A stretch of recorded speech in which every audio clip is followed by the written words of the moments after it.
দেশের বিভিন্ন স্থানে সাম্প্রতিক ধর্ষণ ও নারীদের প্রতি সহিংসতার ঘটনার প্রতিবাদে এবং দোষীদের শাস্তির দাবিতে বরিশাল জুড়ে মানববন্ধন ও বিক্ষোভ মিছিল করেছে সাধারণ শিক্ষার্থী, ছাত্রদল ও সচেতন মহল।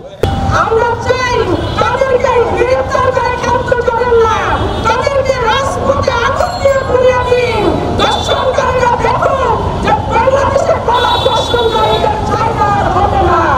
আমরা বাংলাদেশের নারীরা মাথা উঁচু করে বাঁচতে চাই। সোমবার সকাল থেকে দুপুর পর্যন্ত ধাপে ধাপে বিভিন্ন শিক্ষা প্রতিষ্ঠানের সামনে ও নগরীর অশ্বিনী কুমার হলের সামনে ধর্ষকদের বিচার দ্রুত সময়ে কার্যকরের দাবিতে এই কর্মসূচি পালন করা হয়। এ সময় বরিশালের বেশ কয়েকটি বেসরকারি শিক্ষা প্রতিষ্ঠানের সামনেও শিক্ষার্থীরা বিক্ষোভ আন্দোলন করে।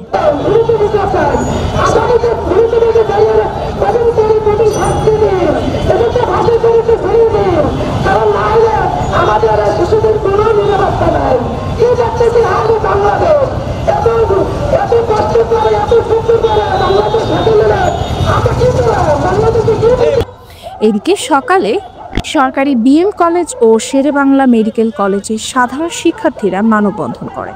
একই সময় মানববন্ধন করে কলেজ দুটির ছাত্র দলের নেতারা। পরে বিক্ষোভ মিছিল করেন তারা।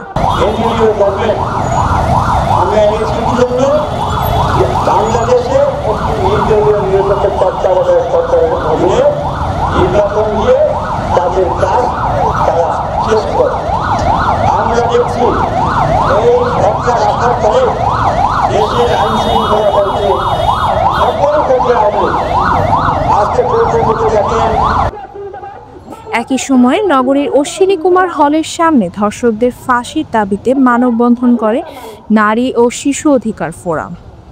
পৃথক মানববন্ধনগুলোতে বক্তারা বলেন, দেশের চলমান আইন শৃঙ্খলা পরিস্থিতির অবনতির কারণে ধর্ষণ, খুন, রাহাজানি বৃদ্ধি পেয়েছে।